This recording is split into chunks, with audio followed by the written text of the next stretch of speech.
Okay, Bismillahirrahmanirrahim. In today's lecture, we will discuss the part 2 of one deformation process. In previous lecture, we discussed about detail about the rolling processes and its type, and then we move toward forging operation and its type in detail. In this lecture, we will discuss about extrusion processes and wire and bar drying processes that are related to the one deformation process.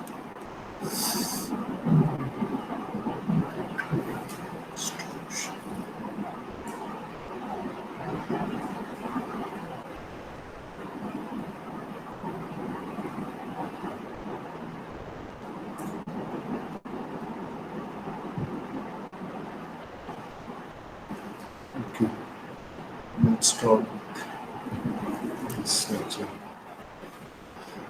That was the course content of this bulk formation lecture. We have already covered rolling operations, other deformation process related to rolling, and forging operation, and other deformation process related to forging operation.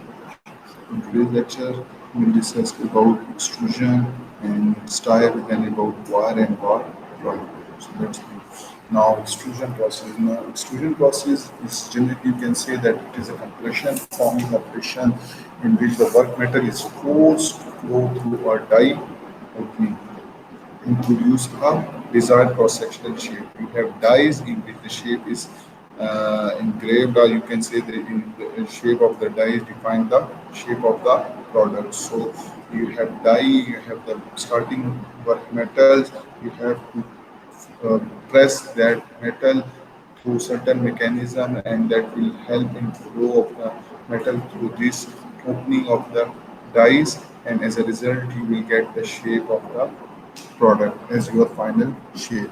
So this process is similar to squeezing the toothpaste out of a toothpaste tube. So you have a toothpaste opening, you have to squeeze the toothpaste, and that will help you to come out the toothpaste from that opening in the form of square cylindrical shape.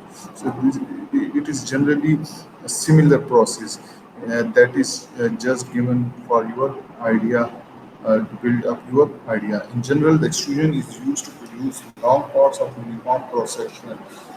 So, different products that are used in shapes of doors, rails, etc., and window frames that can be obtained by using extrusion process. We have two type of extrusion process. The first one is direct extrusion, and the second is indirect extrusions. So aluminum provides aluminum products are widely available and produced by extrusion and include structural shape, doors, and windows frames. We will see in the next slides. So the basic idea is that you have a die. This is the die, and this is the opening of the die. This is the starting work material or working billet. This is the ram. You have to apply the pressure or force over here, and it will help in the flow of material from this die opening, and you will get the shape, final work shape. So that is a container. This is a general simple schematic diagram of direct extrusion. Now, what is direct extrusion? We have two types: direct extrusion and indirect extrusion. The first one is direct extrusion. Direct extrusion is also known as forward extrusions, because as the ram approaches die opening, a small portion of billet remains that cannot be forced through die opening.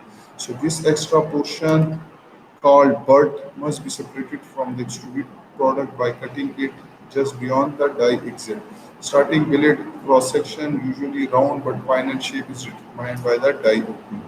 In direct extrusion, significant friction exists between the work surface and the wall of container, and this friction causes substantial increase in the ram force required in direct extrusion. For hollow product, the starting billet is prepared with a hole parallel to its axis. So you can see in these previous slides, this ram approaches to a die. So some material will remain over here which cannot be extruded. and will be attached to this final part. Now this remaining amount is known as bud. So you have to remove or you have to cut the bud from the final product. So basically this portion is about detail which I have explained here, the concept about bud. In direct extrusion process, the starting billet that will be cylindrical in shape or round in shape, and that will help in extrusion process. The final shape of the product will be determined by the die openings. Clear? So in this area, it is mentioning that as you know that these surfaces are in contact with this container workpiece, so the frictional force will be higher. So due to this frictional force, higher amount of force is required to press this work material. So then we have again we have hard working operations and cold working. We will definitely discuss that. So if you have a hollow product, then starting billet is prepared with a hole parallel to its axis. So the billet will be a cylindrical having a hole that is parallel to its axis. So this is generally the typical example of a product that have hole. So you can see that this is a ram and it exert pressure and you will get the final or part that is hollow. So you can also use a hollow pipe, square hollow cross sections, semi sections, etc. So direct extrusion process to produce a hollow or semi-cylinder hollow sections, hollow and semi-hollow cross sections. Now, solid cross section and hollow cross sections. These are the indirect extrusion process. The first one is extrusion process in which you applied force and due to this force the that's move forward. That is why it is known as forward extrusion. The direct extrusion is known as forward direction because you are applying the force in this direction and the final product or material is also moving in the forward directions. Indirect extrusion process. Now these are the example of indirect extrusion process. You are applying forces in this direction, but metal flows in the opposite directions. These are the dies. These are the starting work materials. You apply the pressure through this ramp, and due to the pressure, the metal squeeze, and that causes to flow through this opening. This is another example that is used for hollow parts. This is used for solid cross-sectional area and this is used for the hollow. You can see that the material is flowing and this is hollow in the inside because the ram is inside this hollow portion pressing the work material to flow outside. That is the example of indirect extrusion. So indirect extrusion is also known as backward extrusion and reverse extrusion. Why it is known as backward extrusion or reverse extrusion? Because the forces are applied in one direction and the product is or the extrusion that is done in the opposite direction. The die is mounted to the ram rather than at the opposite end of the container. You can see that here the dies are at the opposite end of the ram, while in indirect extrusion the dies are attached to the ram.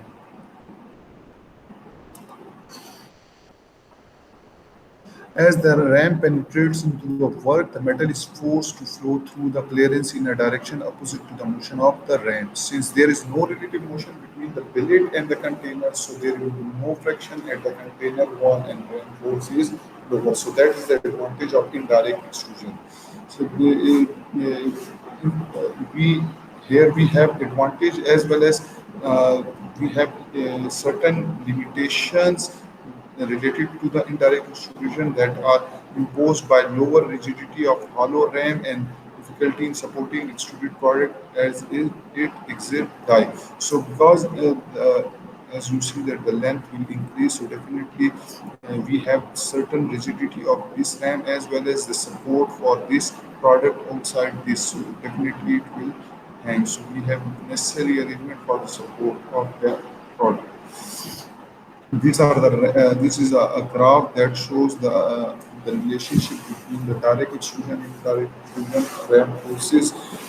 This is the ram pressure, this is the ram stroke.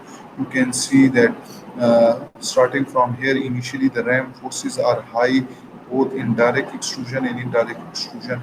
And indirect extrusion, it will also go higher than indirect extrusion. Why it is higher than indirect extrusion? Because we have seen that indirect extrusion, the surface, there is a friction between the surfaces of the workpiece and the containers. So there is a relative motion, and due to this relative motion, the friction exists between these two surfaces. So definitely high ram pressure will required in order to flow the material. While in indirect extrusion, there is no relative motion between the workpiece and the container. So less friction, or there will be no friction. But definitely, in order to enforce the material to flow plastically, initial ram force will be exist there.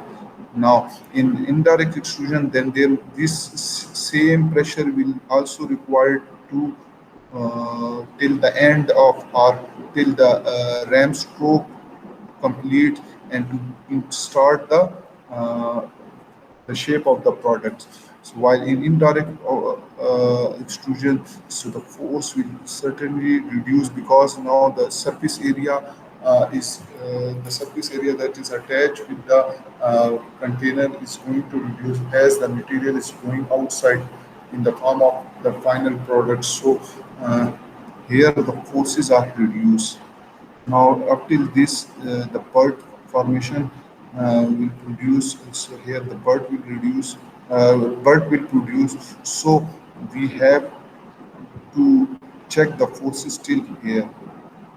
So basically, that is the comparison of the ram forces that are required in direct extrusion and indirect extrusion. In simply, the ram pressure or forces in indirect extrusion is usually less as compared to direct extrusion. Which I have discussed that what is the reason that why the ram forces are indirect extrusion are less than in direct extrusion. General advantage of extrusion. Why we perform extrusion processes? Because variety of shape possible, especially in hot extrusion. In hot extrusion, you know that what material is heated up till certain temperature, and then that billet is loaded into the machine, and extrusion process is performed. It has certain limitation for cross section that must be uniform throughout its length. That is the limitation. The part must be uniform throughout its length. There will be no change in the cross section of the parts. That is why it is limited product. That is only limited to those products which have throughout the length and in the same cross-sectional period.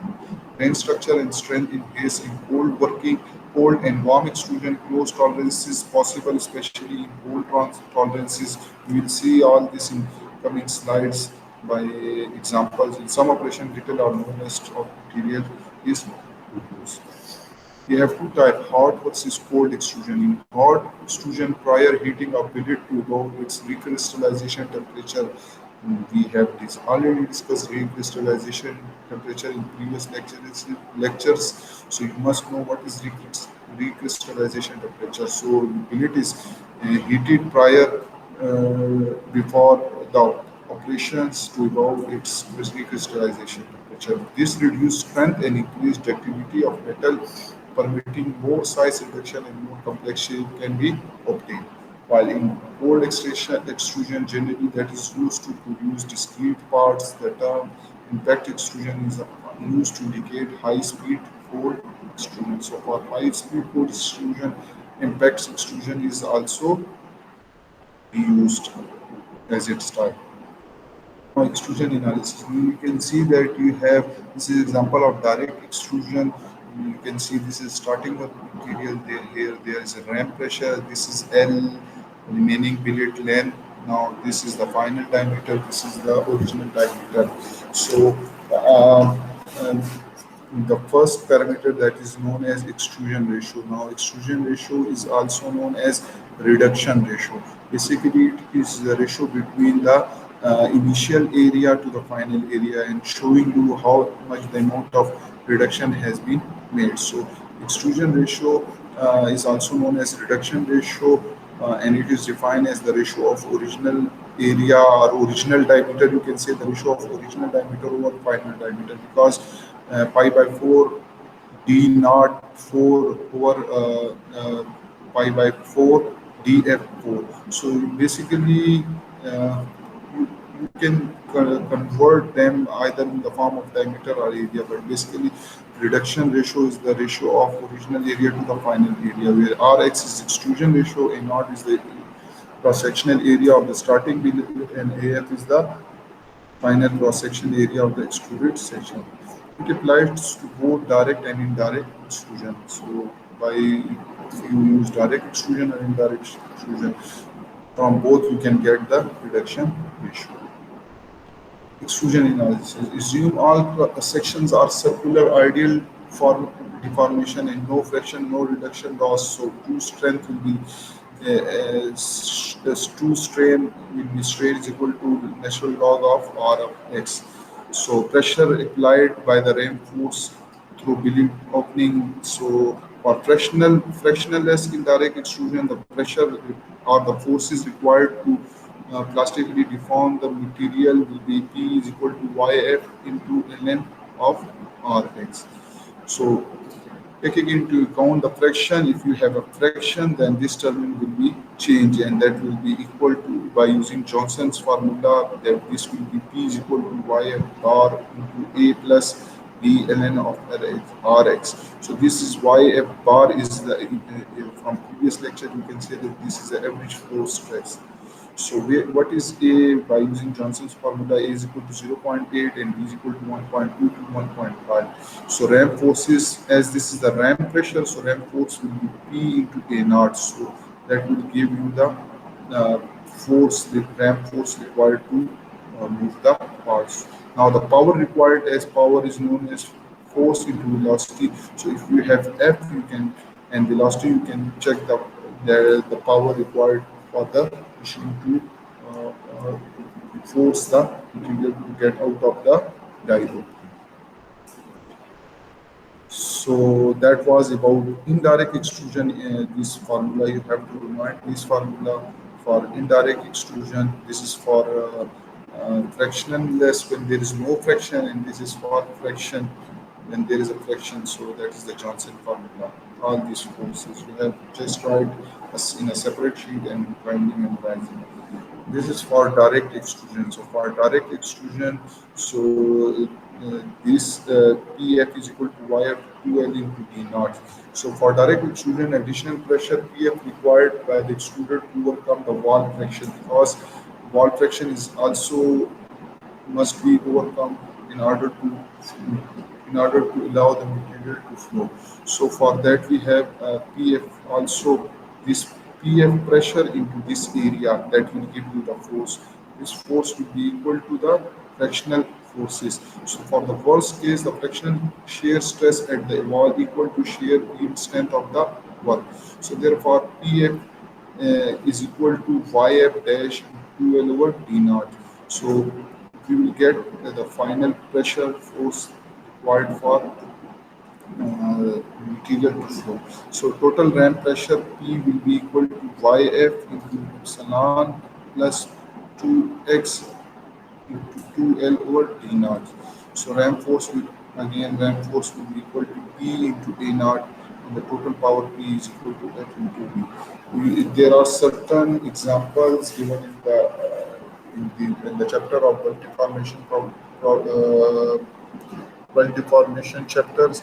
You can go through these examples in order to get fully understand about this direct extrusion, indirect extrusion analysis. These are the problems. Kindly solve these problems, and if you have any problem, you can ask. These are very easy problems. Definition of diangle in direction and effect of diangle on the ram force. So these diangles also affect the ram forces, and also diangle in extrusion, direct extrusion process. So this is a ramp force and the die angle. It is formed that as the die angle is reduced, if you have reduced uh, die angles, so ramp forces will be high. And basically this is experimentally formed graph. So this at this angle, at small angle, ramp forces will be high. At large rank die angles, also the ramp forces will be high. So this is the optimum value or optimum angle through which you can get the lower friction forces. Comments on diangles. Lower diangle. Surface area is large leading to increased friction at the die billet interference. So, large die angle, more turbulence in metal flow during reductions. So, turbulence increase ram forces required. So, large die angles will causes the turbulence and will help in increase the ram forces. While low die angle will result in higher friction, result in large ram forces. That's why optimum angle depends on the work material, billet temperature, and lubrications. Orifice shape of extrusion die. Simplest cross-section shape is equal to circular die orifice. We have different shape in our dies, but the simplest one is circular die orifice. Shape of the die orifice affects the ram pressure. As the cross-section become more complex, higher pressure and greater force are required in order to extrude the parts. So that's why die material used for hot extrusion include tool and alloy steels, and for cold extrusion, cemented carbide and tool steels. So these are the die material that are used in making the dies for extrusion processes. Important properties are high wear resistance. These tool dies, extrusion dies, they must be high variable resistance, high hot hardness, and high thermal conductivity. These properties must exhibit by the dies in order to obtain a tension-free extrusion process. This is the shape, uh, complex extruded cross-section for a heat sink photo courtesy of Aluminum Company of America. You have seen this type of shapes. These complex shapes can be obtained by using extrusion process. So if you have complex shape, definitely higher rank forces will be required in order to get this shape. Extrusion presses are used for performing the direct extrusion as well as indirect extrusion. So we have either horizontal or vertical, but mostly horizontal extrusion presses are common. So you can search it on Google, as well as if you have ever visited in local industries that are performing extrusion process, you can see that they will have horizontal extrusion presses very common. Extrusion process usually hydraulic driven, which is specially suited to semi-continuous direct extrusion of long section. Mechanical drives are also available, and that is often used for cold extrusion of extrusion press. So hydraulically driven machines are also available, as well as mechanical drives machines or presses are also available. Combination of forward and backward operation. So this is a forward. You can see this punch, and this is a typical simple example. You have dies, you have punch, and then you are going to force through these dies, and it will comes out of this extruded part. You have simple backward motion. This is an example of direct extrusion. This is an example of indirect extrusion. You can see you have punch. When you punch it, it will go in opposite direction of the ram motion. So and this is the combination of forward and backward. That some parts, some portion is will extrude in forward direction, while some material will move in the backward direction. So this is a combination of forward and backward method. Impact extrusion. Impact extrusion is performed at higher speed and shorter stroke than conventional extrusion. It is for making discrete parts, and the punch impacts the work part rather than simply apply pressure to it. In previous example, we have seen that there is a uniform pressure applied either in forward methods or in backward methods. But in impact extrusion, you have to apply impact forces rather than simply applying pressure on it. For making thin wall thickness, item by permitting large information at higher speed, causing higher product rates, making this an important commercial process. So products that are produced are toothpaste tubes and battery cases. These are performed by vacuum extrusion. Hydrostatic extrusion. In hydrostatic extrusion, uh, uh, we use hydrostatic system to reduce the friction and lower the power required. So there is a fluid within this container. So that fluid helps us in reduction of the friction forces between the surfaces. Hydrostatic pressure on the work increase the material ductility. This process can be applied on metal that are too brittle for conventional extrusion operation. And in this hydrostatic extrusion, the major problem is about sealing of this equipment is the major problem of this hydrostatic uh, extrusion. Yes, the extrusion process is the same. Now, wire and bar drawing. Now, this is a process in which cross-section of bar, rod, or wire is reduced by pulling it through a die opening. So you have a bar, rod, or any wire, and you are going to reduce the diameter. But here, there is no pressure or ram forces here.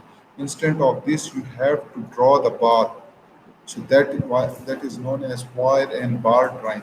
So the process in which cross section of bar, rod, or wire is reduced by pulling it through a die. It is similar to extrusion process except work is pulled through a die is drawing in drawing. So in extrusion process you have to apply the pressure over here and the material flows in this direction. While in drawing process you have to draw the part from here after the dies. So that is the difference between this extrusion process and wire and wire drawing. Although drawing applies tensile stresses, compression also play a significant role since the metal is squeezed and it passes through die opening. The deformation is actually indirect compression. So there is an indirect compression because in this surface compression will also act. Wire and bar drawing is different from deep drawing discussed in sheet metal. But we will discuss deep drawing over there, so that is completely different from wire and bar drawing. So don't confuse yourself with wire and bar drawing when you will study deep drawing. So you will definitely have certain idea that these both terms are differences between bar drawing and wire drawing is stock size. Now, what is bar drawing? Larger when you have larger diameter bars and broad stocks, so that will be bar drawing, and wire drawing is small diameter stocks having 0.03 millimeter to 0.001 each are possible. So in wire drawing, you have a smaller diameter stocks, while in bar drawing you have large diameter bars or stocks. Also, the mechanics are the same. Mechanics are the same. Methods, equipment, and terminologies are different. So all the mechanics are same. Mechanics are the same, but you have different methods, equipment, and terminology may have different. Wire can also be coiled in continuous operation. Now, area reduction in drawing. So change in size of work is usually given by area reduction. Now here area reduction is represented by R, and it is the ratio of change in the area divided by original area, where R is the reduction in the drawing. In art is the original area and AF is the final cut. R is often expressed as percentage. So this percentage tell us about the reduction, that how much reduction have been performed. These are the certain analysis of the drawing. Area of reduction is represented by R, which is A naught minus AF over A naught, and D is dropped where D is equal to D naught minus DF. So for no friction, 2 strain will be ln over A naught over AF, which is equal to, if you convert it, it will give you 1 minus. In term of R, it can be written as ln is into 1 over 1 minus R. The ideal stress that was the same as previously, that if you have no fraction, that stress is equal to YF into strain, average flow stress is equal to YF into epsilon, and if you put the value of the strain, that will give you this formula, and power required P is equal to F into V. So if you count the fraction in and die angle, so definitely this stress will be like that. You have to memorize. And similarly, in this pi, and pi is also mentioned over here. L contact length, length is equal to d naught minus d to cosine alpha. All these are, uh, you can say, derived from certain processes. So finally, drawing force is equal to AF into sigma d, and after applying sigma d, that is over here, you will get the drawing force. So maximum reduction per pass. In drawing, normally the reduction is achieved in many steps as opposed to extrusion. In extrusion, you have to go in one process, while in reduction, if you are going to reduce the diameter, you can reduce it by by many passes. So why is more than one step required to achieve the desired reduction in wire drawing? Because if you are going to get the required diameter in one pass, there may be many uh, the force that is required to move or to draw the uh, bar or wire is can be much higher. That's why we use the reduction in many passes in order to reduce the drawing force. Why not take the entire reduction in simple pass to one dyne as in extrusion? So maximum reduction per pass. If you have assume perfectly plastic material n is equal to zero, no friction, no redundant work, the maximum draw stress can be less than the tensile stress. So if you have this sigma d that was in previous, so then ln a naught over f will be this is equal to 1 if n is equal to 1. So, so stress maximum strain will be 1. The maximum possible area ratio will be A naught over AF is equal to E, which is this, and the maximum possible reduction will be 0.632. Drying practices and products. Drying practices are usually performed as cold working operation, and it is most frequently used for round cross-sectional area. The product that we get from wire and bar drawings are wire, electrical wires, wire stock for fences, coat hangers, and shopping carts, rod stock for nails, screw, rivets, and springs, bar stock, metal bar for machine forging and other processes. So these are the products from that we can get from bar and bar drawing processes. Advantages are they give you close dimensional control. They can give you good surface finish, improve mechanical property, and because it is cold welding process, so the strength and hardness will increase. Adaptability to economical batch or mass production. So they are economical batch or mass production. Bar drawing is accomplished as a single drop operation. The stock is put through one die opening. Beginning stock has a larger diameter and is a straight cylindrical. And this necessitates a batch type operation, and it can be accomplished on a machine known as draw bench, consisting of entire table die with stand die, carriage, and exact track. Carriage is operated by hydraulically cylindrical or motor change. So you can see this is a hydraulic cylindrical. This is a carriage that moves, and there you will have to starting work is you have to insert through dies, and uh, these wire or bars are drawn through this carriage that will move in this direction, and this carriage is moved by hydraulic cylindrical, and this way the diameter of this bar is reduced. Wire drawing. Continuously drying machine consisting of multiple die, because in wire drying you have to require a smaller cross section area, so the number of passes are typically 4 to 12 separated by accumulating drums. Each drums provide proper force to draw wire stock through upstream dies. Each die provides a small reduction, so desired total reduction is achieved by series. And after the wire drying process in some time requires between the dies. So you can see that there is a series. These are the capstan drums holding the multiple loops of wires, and you have to draw and get the different diameters or per pass. Now this is the entry approach, this is the approach angle, this is the bearing surface land, this is the back relief. So that is draw, dry for drawing of ground. This is basically a uh, cross section of this die. Feature of draw dries.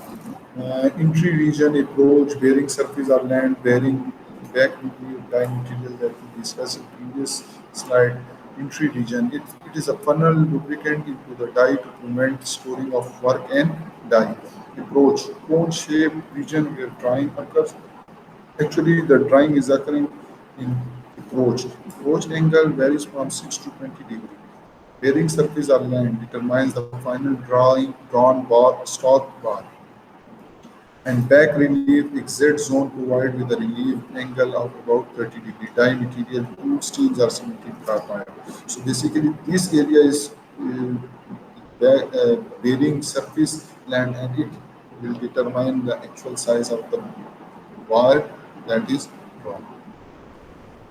Preparation of work for wire or bar drying. So prior to drying, the beginning stock must be properly annealed as it will increase the ductility of stock to accept deformation during drying.